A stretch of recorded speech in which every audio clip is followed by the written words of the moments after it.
Hi there, and welcome to SO Live. I'm Danny Flexen, and I know what you're thinking. Eamon Khan has finally had that much-needed haircut, not to mention an even more needed shave. But it's not Eamon. Eamon's not here. We fooled you. He's actually at the Joshua Ngannou press conference, which kicks off in an hour. Instead, we've got a more than adequate substitute in the man, the myth, the legend, lean Josh Green. Josh, how are you? Very, very well. A little bit offended at substitute. I'm not the sort of substitute that comes on and scores the 90th minute goal. I want to be on at half time. I want to be making an impact and getting a full 45 minutes. So we're hoping to get that today. Plenty to discuss today as well, Danny, isn't there? There is, and yeah, you're a Mourinho substitute. Josh is posh, we should say as well. Posh Josh, not because he's in any way upper class, but because he's a supporter, a long-suffering supporter, it should be said, of Peterborough. Josh, how's that going at the moment?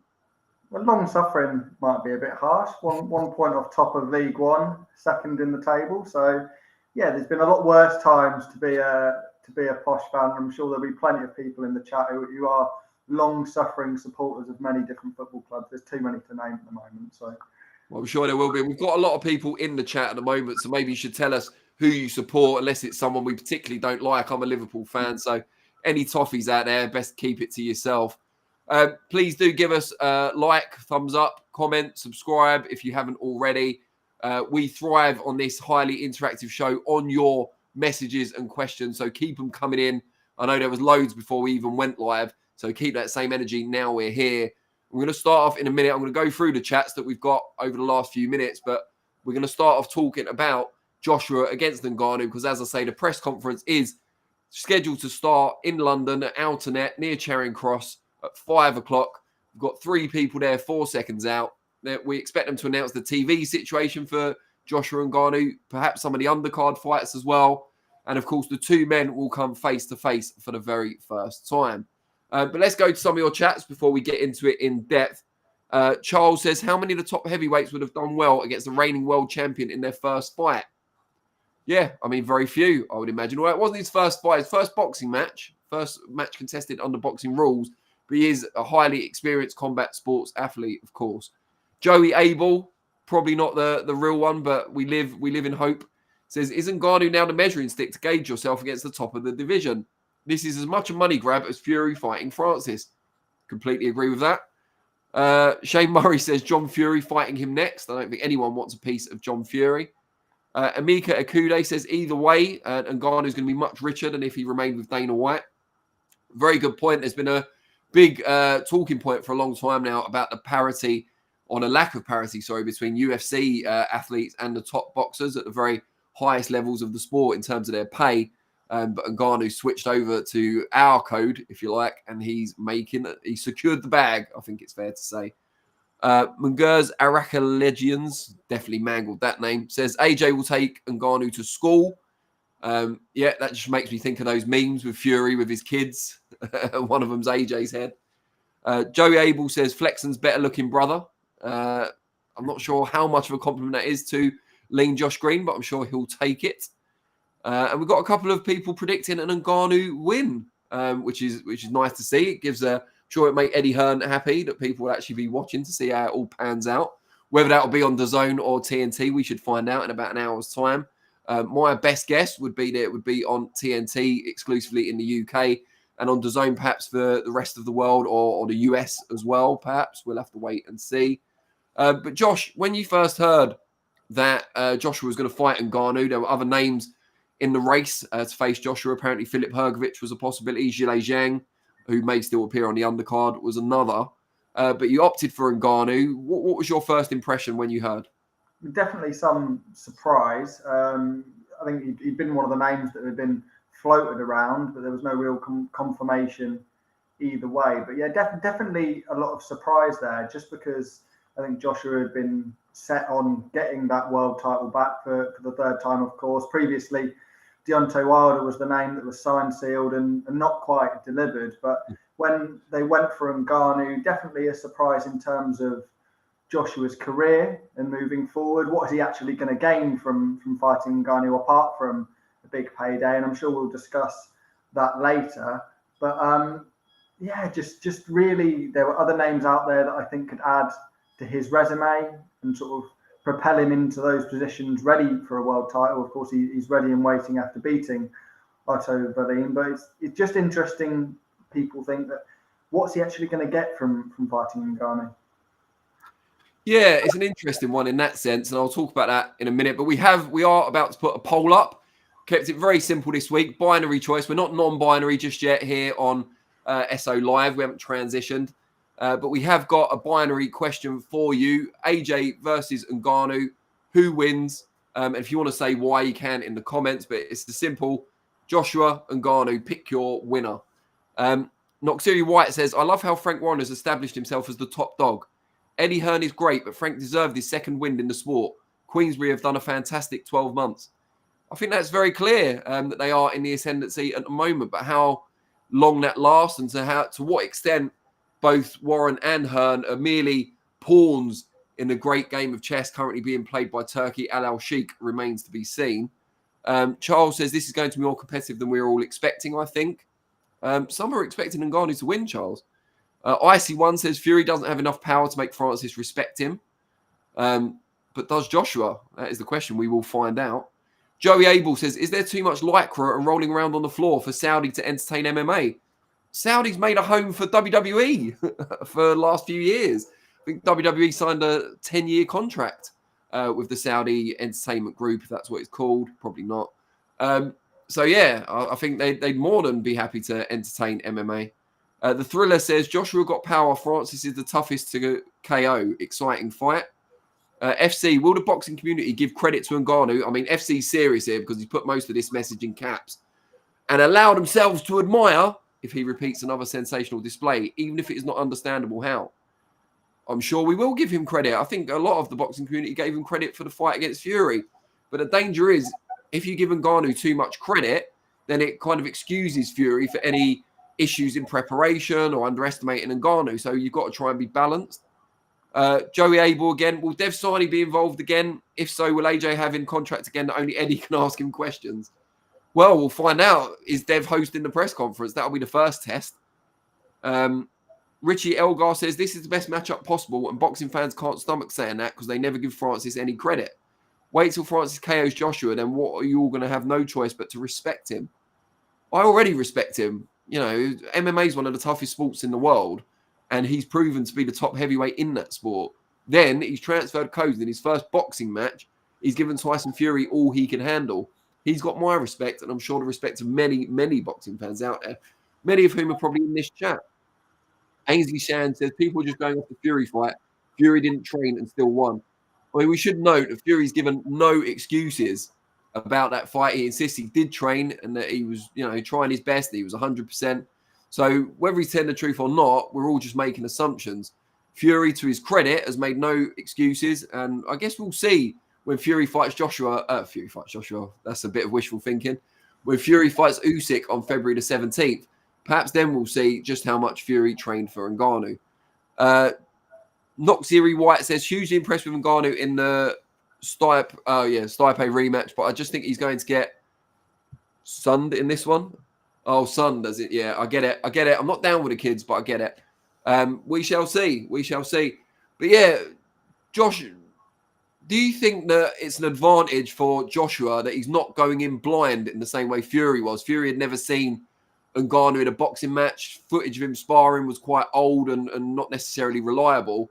Joshua's got to see him in a full 10 rounds against Tyson Fury already, so he kind of knows what to expect. Yeah, I think it's a massive thing in terms of mindset for Anthony Joshua.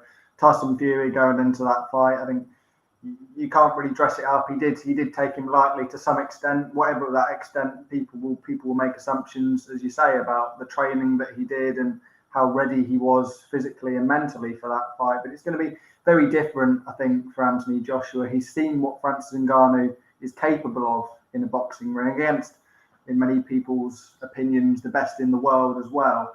And if you measure what Francis Ngannou did against Tyson Fury, that puts him on a level with Anthony Joshua. He's not a million miles away from that level, I think lots would say. So you've definitely got to look at what he produced against Fury, and I think that's going to change the mindset massively for Anthony Joshua, and he will be preparing for this fight like it's a really big fight. Because if he doesn't win this, what is there to go at for Anthony Joshua? Not very much, probably. So win this fight, world title, not win this fight, and then where do you go?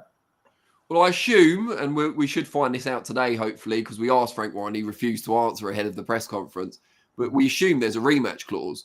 So if, Joshua is to lose, and I was about to say if the unthinkable happens, but it doesn't seem quite so unthinkable since Ngannou's performance against Fury.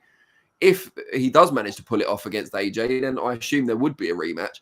But reputationally, it'd be very hard for Joshua to recover from that. Similar to if Fury had dropped that verdict against Ngannou, it's hard enough for his reputation to recover from being dropped and pushed all the way against an MMA fighter making his first appearance under traditional boxing rules. So, yeah, it's an incredibly risky fight for Joshua in that sense, reputationally. In the ring, I'm not sure how risky it is. I spoke to Adam Morley, co-founder of SJAM Boxing, about an hour or two ago, and he said that the chief sparring partner for Francis Ngannou for his last fight and for this one is Guido Vianello, the gladiator, the heavyweight boxer that SJAM have on their roster.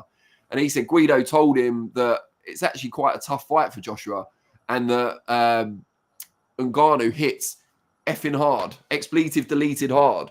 But we probably all knew that from him dropping Fury and some of his striking in MMA.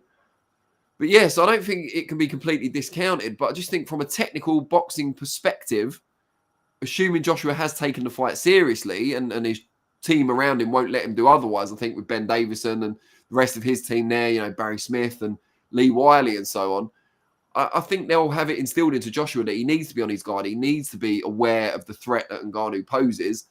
And then I think he should prove a different class in what is a boxing match. I think whether Fury trained or not, maybe we'll never know, or how hard he trained. But the fact is that Fury did seem to underestimate him. He did seem surprised and unable to adapt to what Ngannou brought. And he fought in a different way than a lot of people expected, it should be pointed out. Whereas with Joshua, you've got to think that he's got a bit more knowledge of what to expect.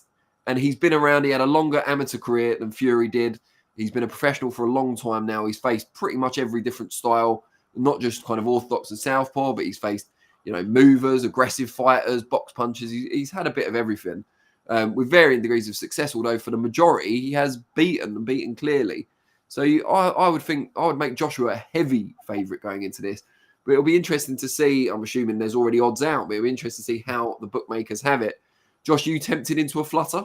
I'm not tempted into a flutter, but I've actually got the odds in front of me for that one. Anthony Joshua 1-6 to win the fight. Francis Ngannou 7-2. And I think we've seen a lot further outsiders, maybe even in heavyweight title fights. I'm not quite sure what odds Otto Wallin was against Anthony Joshua, but I can't imagine it was a million miles away from 7-2, what Francis Ngannou is. So I think the bookie's giving him a similar chance to Otto Wallin, and quite a lot of people, I think, thought that Wallin might have done a job on Joshua. I'm pretty sure that Wallin, because I brought this up in an interview with him, I'm pretty sure he was 6-1 overall to win. So, further out than Ngannou. Well, it's almost half, isn't it? 7-2 is like, 3.5 to 1. So, yeah, I mean, cool. The bookies are giving Ngannou a pretty fair shot. I suppose the flip side of that is you can make some sort of money on Joshua, especially if you pick the method of victory. I mean, 1-6 on is pretty, unless you've got loads of money to throw away kind of thing, which I haven't. We both work for the same company, so I think we know money's not always in a free supply. But, if you pick Joshua by, I think Joshua points maybe, because Ngannou is very, very tough. 5-1 for that, so. What is it? 5-1 to win on points. Wow. It's a 10-rounder, isn't it? Yeah. Oh, 5-1. I might have a little punt on that. But yeah, what do you guys think? Let us know what you guys think of the Joshua Ngannou fight. You've obviously got the poll up deciding who would win, but would you have a punt on Joshua at 5-1 to win on points? Because that's what I'm considering.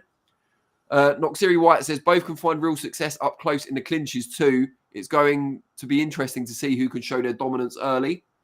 Joey Abel, how effective will Lee Wiley be when there's only one fight to develop the game plan?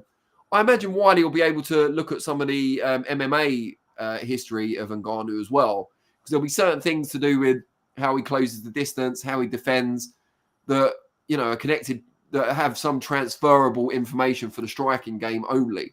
So I don't know if he'll only look at the Fury fight. Christopher Hurst, Fury was shocked with him. AJ knows what to expect. That's the point we were just making, or Josh was just making. John Ansell is asking me about a member of Sonny Edwards' family. Mate, I couldn't possibly comment, is what I'll say. I think Sonny's been getting into Twitter spats with other people more recently, including Anthony Fowler. So I'll let them just crack on and take a much-needed breather from the trolling game.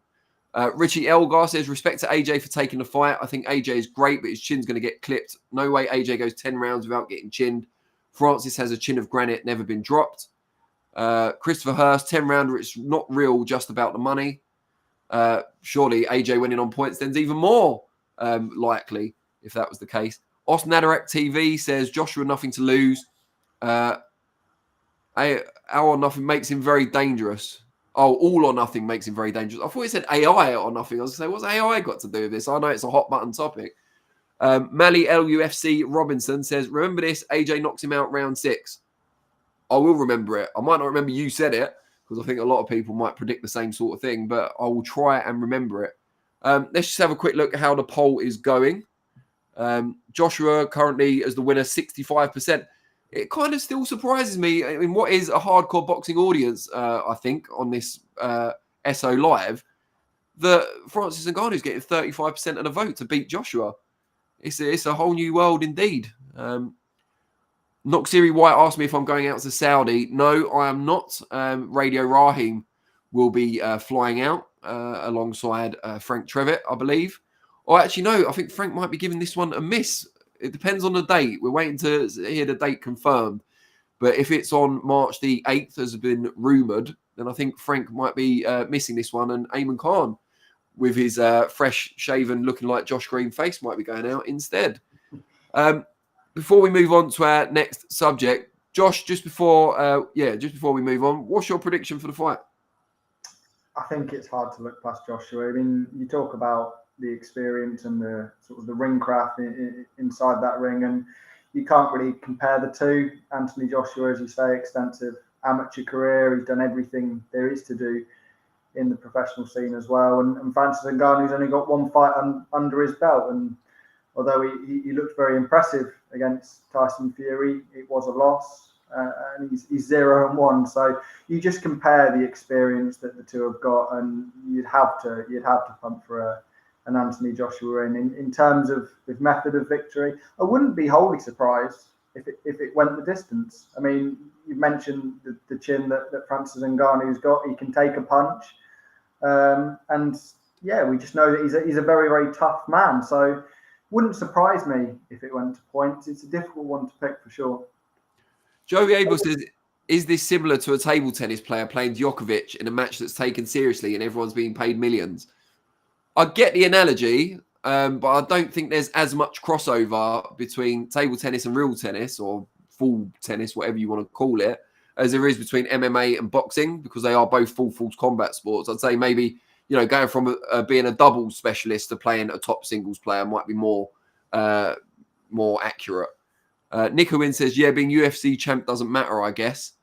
I mean, it matters a fair bit, I would say. It's still combat sports experience. I'm sure he's done a lot of boxing-only sparring in his time as well. I don't think it's like, just a low-level MMA fighter suddenly, because Ngannou, even when he was in his MMA days, easy for me to say, was sparring the likes of Joe Joyce and Guido Vianello and people like that. So he's not completely unaccustomed to top-level heavyweights.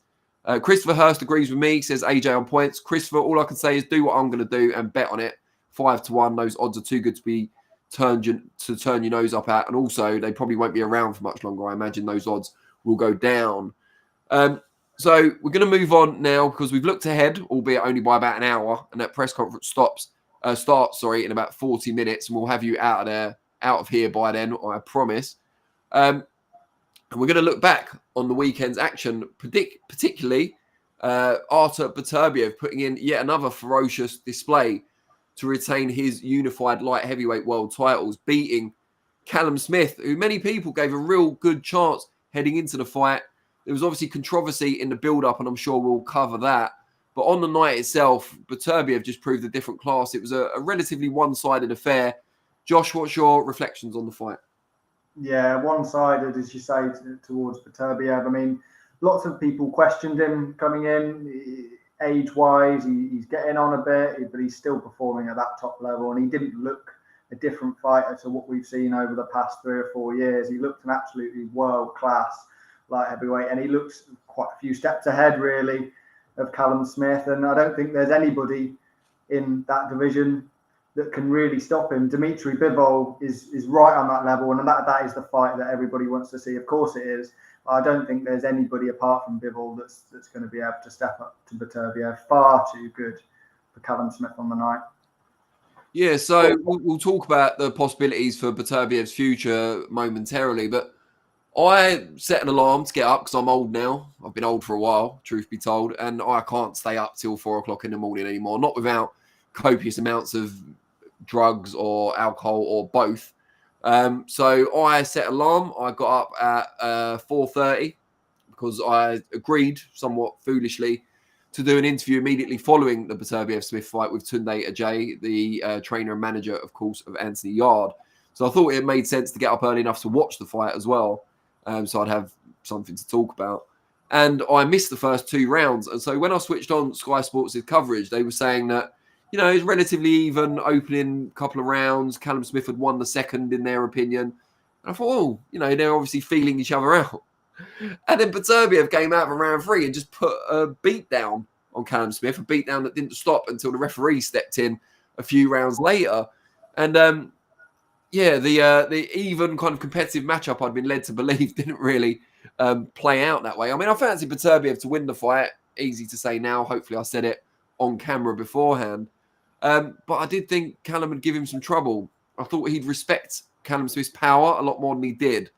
And for what Tunde said, because as I said, I missed the first 2 rounds, he felt that Callum Smith got a taste of Beterbiev's power from the very first shot he took in round 1. And from that point on, his tactics changed, or it seemed they changed, or his mindset changed.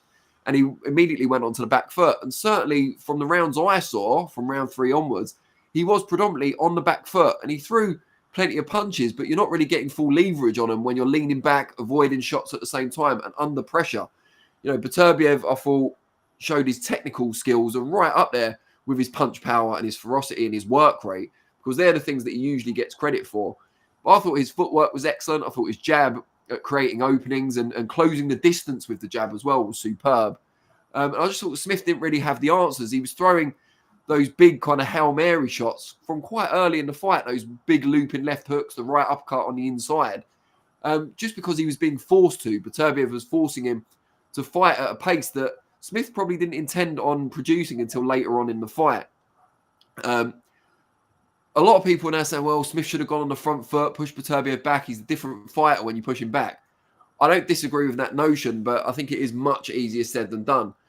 He's incredibly strong. He uses his footwork very well to get into position, similar to Golovkin.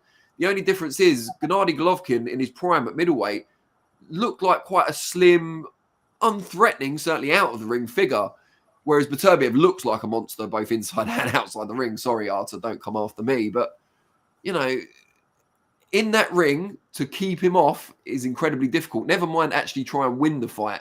And it makes Anthony Yard's performance against him look all the better, I suppose, in hindsight and in comparison with Callum Smith. But I felt real sympathy for Callum in there because he tried pretty much everything he could. You know, he went down fighting and he'll get a lot of respect for that. And he can certainly come again. But there just didn't seem to be an answer to what Beterbiev was doing. And that's when we look at his next move. We'll have to talk about what it's going to take for someone to beat him. Where we go? Joey Abel, talking about the drug stuff, which we're going to go into detail in a minute, says, if an atypical finding isn't a failed test, why is it not breaking any confidentiality when news was broke? Eddie kept telling us how confidential Ben's failed tests were. I can't speak to the Ben issue because I don't know about the confidentiality and the atypical findings and so on. But basically, I believe an atypical finding is one that's not within the usual realms of what you would expect from someone, you know, his age and an athlete and etc., that weight and so on. But it's not a big enough disparity to be a failed test or to be an adverse finding. There must be parameters, there must be limits. And if you go beyond those limits, it goes from atypical to adverse. And I think what they were saying was it would be a follow-up test is what's recommended in those situations. And Beterbiev was actually negative on all his follow-up tests. So that's why no action was taken. But yeah, having, even finding out in Callum Smith's kind of side of things, finding out that your opponent, who's already a formidable, intimidating guy, has had atypically high, so it's not atypically low, atypically high findings for, I think it was human growth hormone and testosterone or something along those lines. I'm not a scientist. Shock all of you, I know.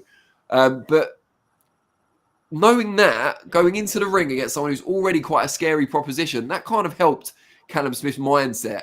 I suppose the flip side is that having lost the fight in the fashion he did, you can always look at that and say, well, maybe something fishy was going on, and there's kind of a reason you can give yourself for why it didn't go your way. But pre-fight, that must have only added to the intimidation or apprehension that Callum Smith must have felt. Joey Abel says, were we hyping Smith too much and lost objectivity? Callum's best wins was an Old Groves, arguable win versus Ryder, and a Dam coming up in weight. The only elite fighter he'd fought before, he lost every round. Yeah, I was having a chat about this morning with Ellie Scottney, funnily enough. I know it's a name drop, but it's not, Canelo. No offense, Ellie. Please don't watch this. But she was saying, we were both saying the same thing, really, that if you look beyond the two defeats on Callum Smith's record, which are against Beterbiev and Canelo, his best win, it's not great. It is, I think Scotty said, against the George Groves, who was old and only had one arm, was how she put it. And then I think she brought up Rocky Fielding as one of the others. So not the guys you mentioned there. I don't think, I had him losing to Ryder, but in a close fight. And then Dam, I think, had no business being at that weight and was past his best. But yeah, so Rocky Fielding, who did go on to win a regular version of the WBA title, I think later on. But that was a one-round shootout. So it wasn't really, it's not something you can hang your hat on as Callum Smith's, proof of his class. He was a good amateur as well, but not, he didn't win an Olympic medal or anything like that. So, yeah, maybe we were overrating him. Maybe there was a bit of regional bias in the UK as well. But, he did go the distance with Canelo with a severely damaged bicep. He has looked impressive at European level. I just think maybe it's not so much that Callum Smith's not as good as we thought. Maybe Beterbiev just is that good. Josh, what was your reaction to the atypical findings? Not so much in light of the result, but when you've heard about it 2 days or so before the fight. I think it was an interesting one. I think people definitely took notice when that news came out. I heard some interviews with Eddie Hearn. Then I heard Bob Arum, I think the following day, make his case as well.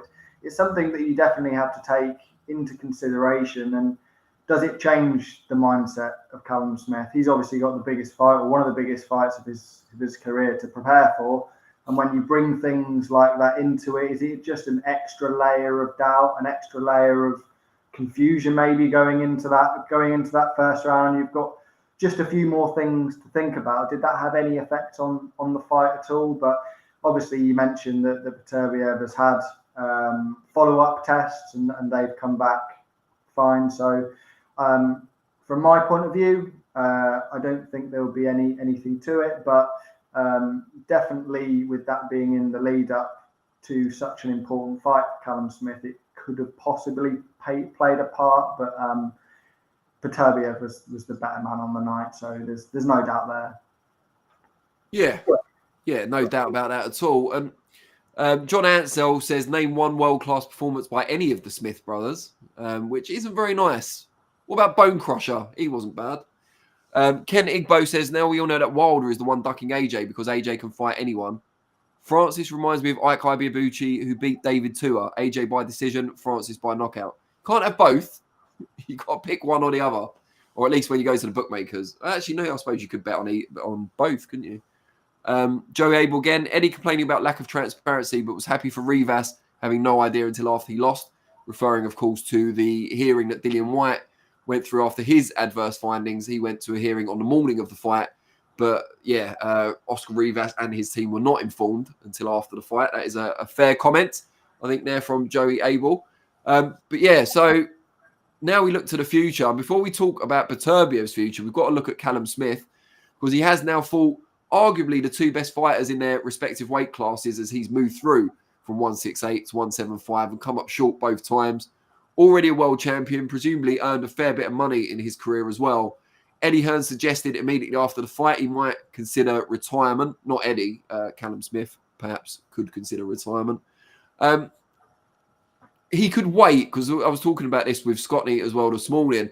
He could wait for those titles to fragment, but it seems like we've been waiting for an undisputed fight between Beterbiev and Bivol, which we'll talk about in a minute, for quite some time already. So the problem is that if you wait around at 175, because I don't think Callum Smith's going back down to 168 anytime soon with his tall, wide frame, you could be waiting rather too long, and he might as well just retire. But then there's some big domestic fights out there for him, perhaps, as well. The winner of Buatsi Aziz, Anthony Yard. Josh, what do you think? Callum Smith, time to retire?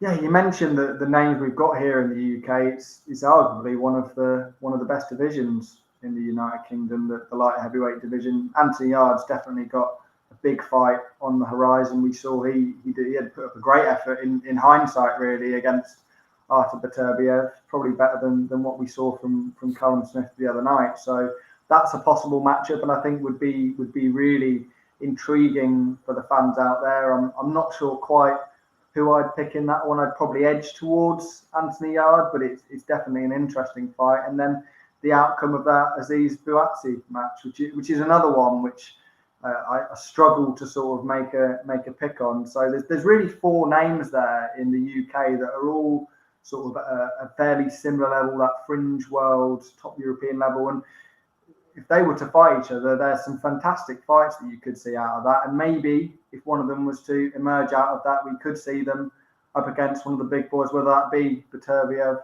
or Bivol. Yeah, I mean, the fact that you find it hard to pick a winner between Aziz and Buatsi makes me all the more want to peer pressure you into doing just that.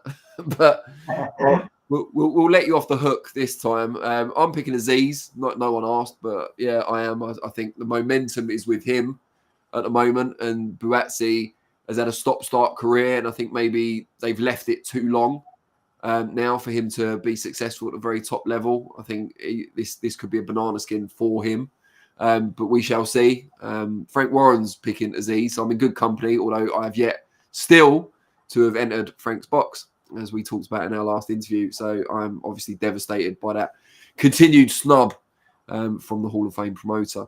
But moving on, Beterbiev looked absolutely ferocious best, even with his advancing years. Just looks like an incredibly formidable fighter, pound-for-pound entrant.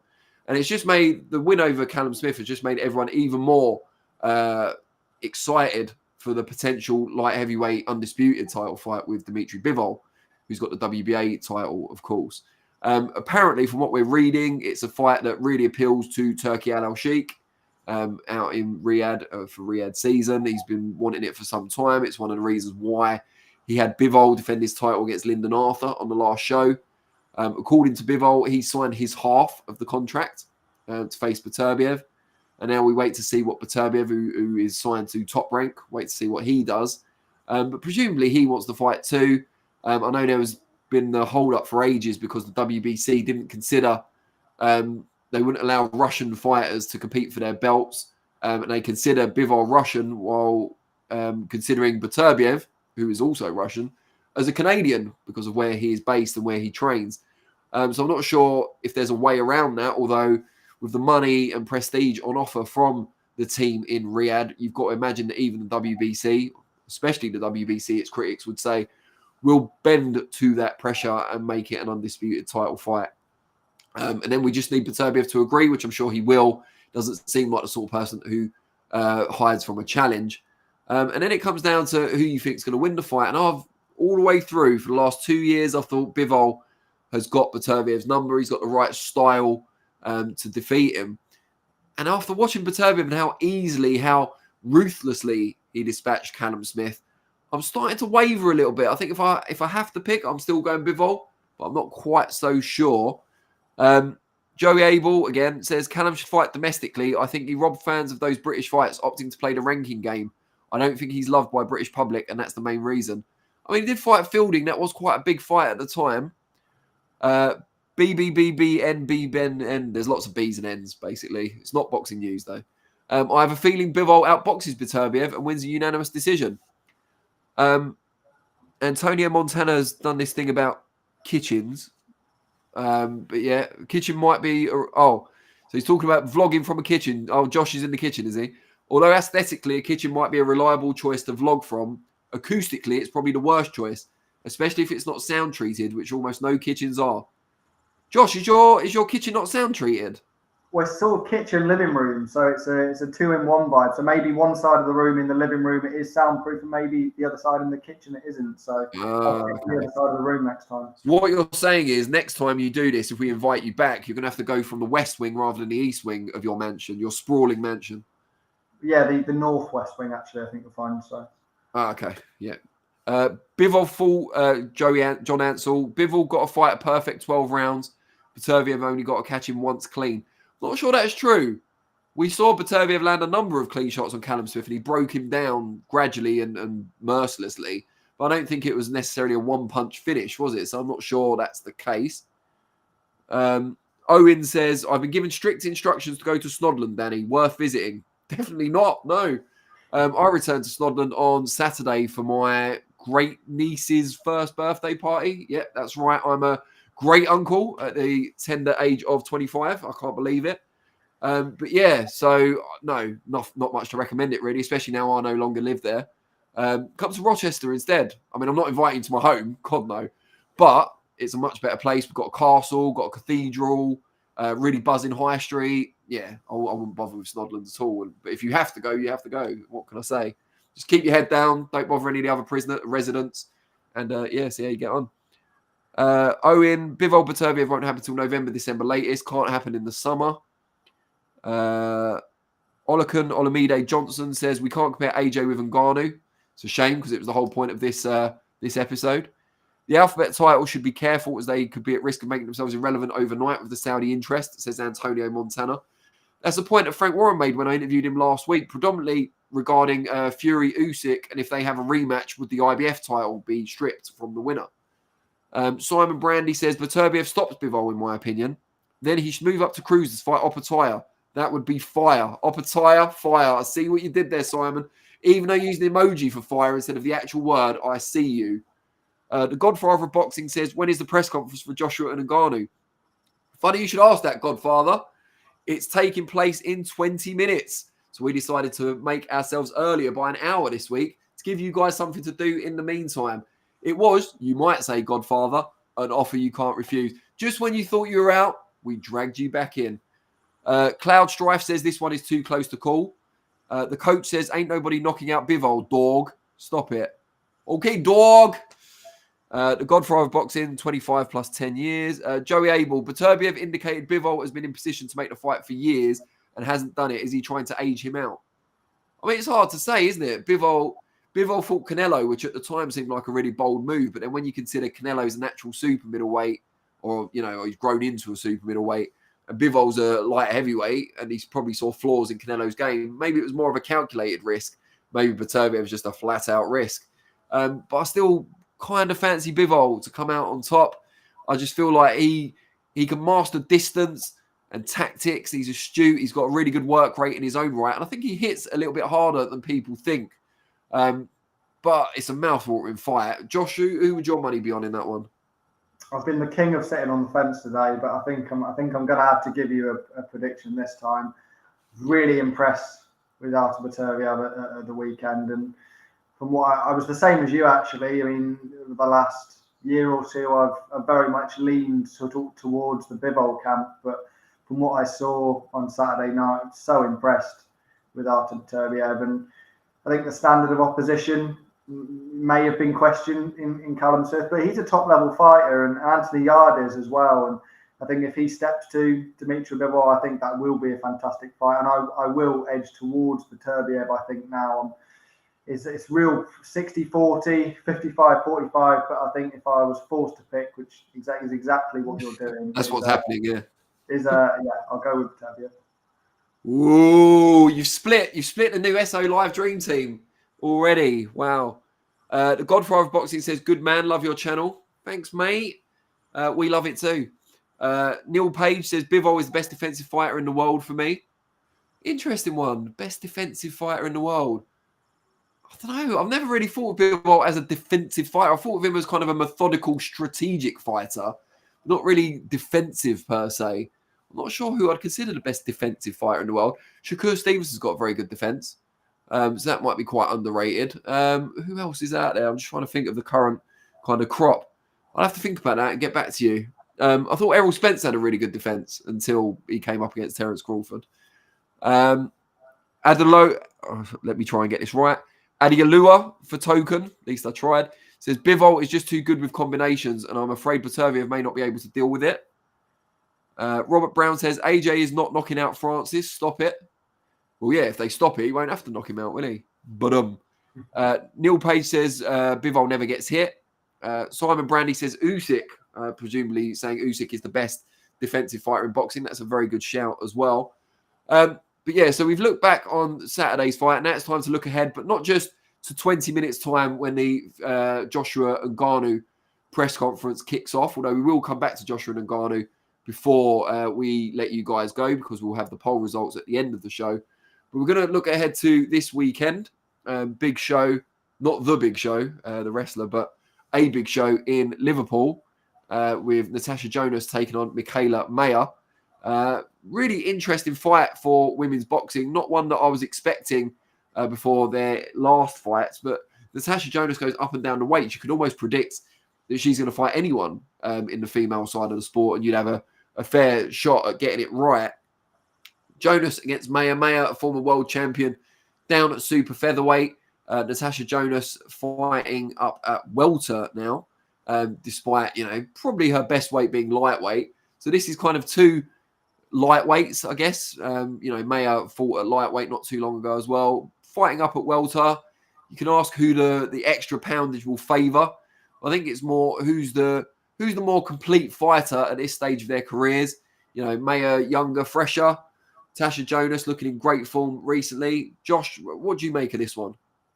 Yeah, Jonas still looks really fresh to me. Oh yeah, I know she's sort of getting on in years. She's probably in the latter end of her career now, but her last performances have been superb, and I don't think she's showed any signs of slowing down. I don't expect her to show any signs of slowing down against Mikaela Mayer.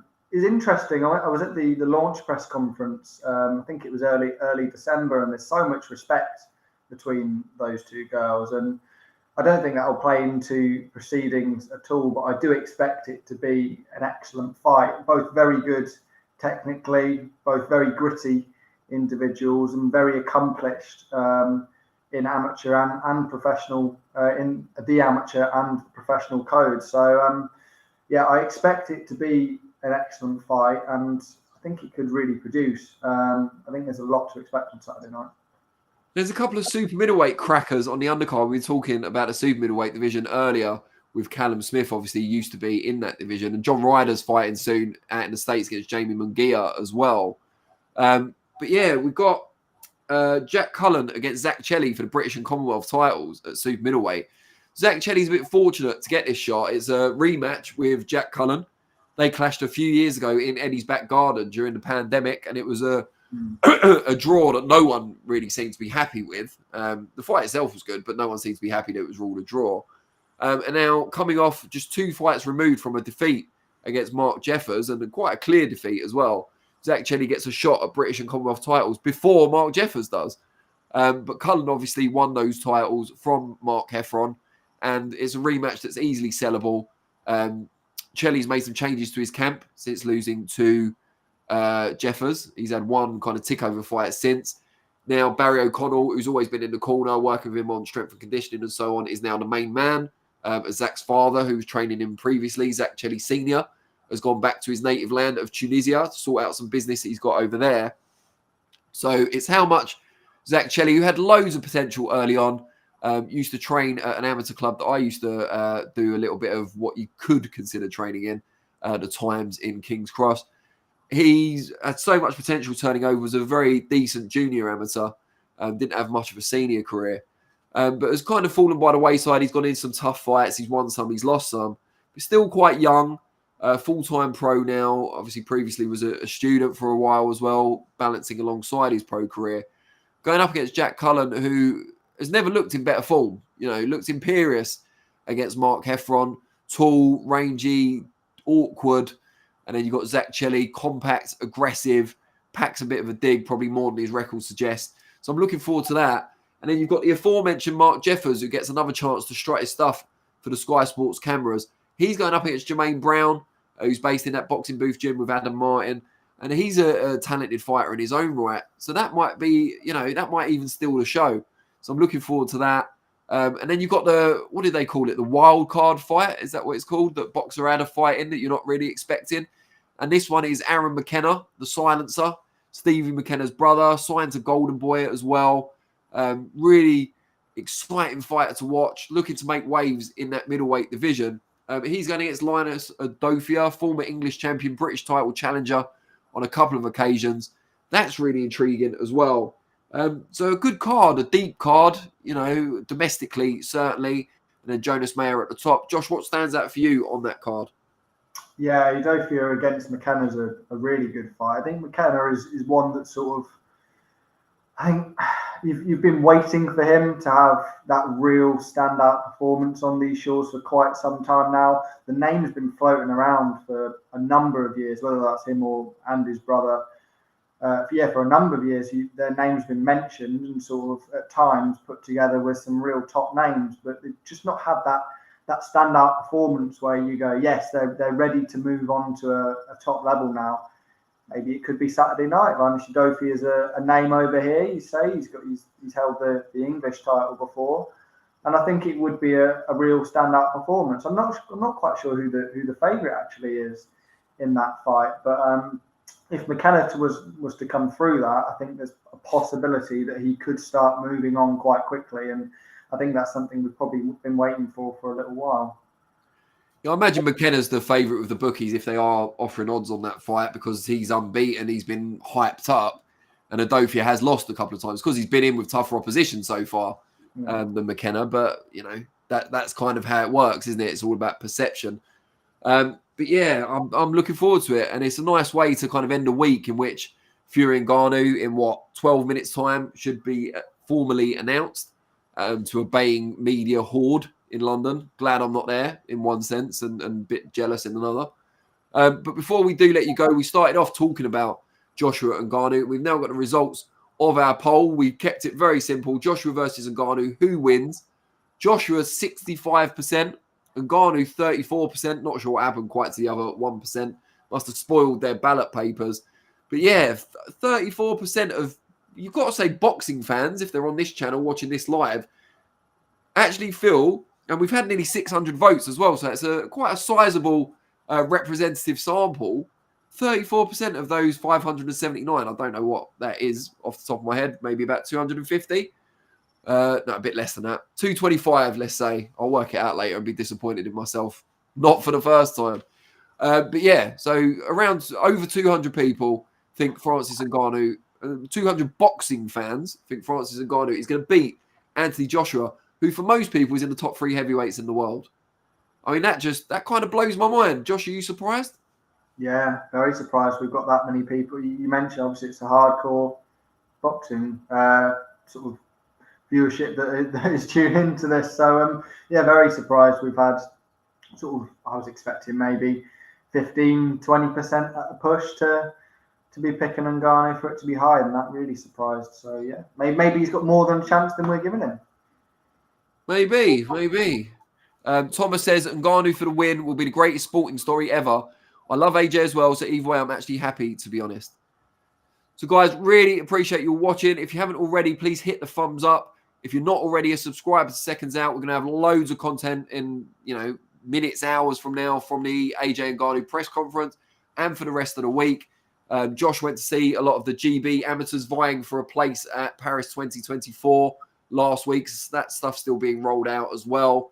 So do give us a subscribe.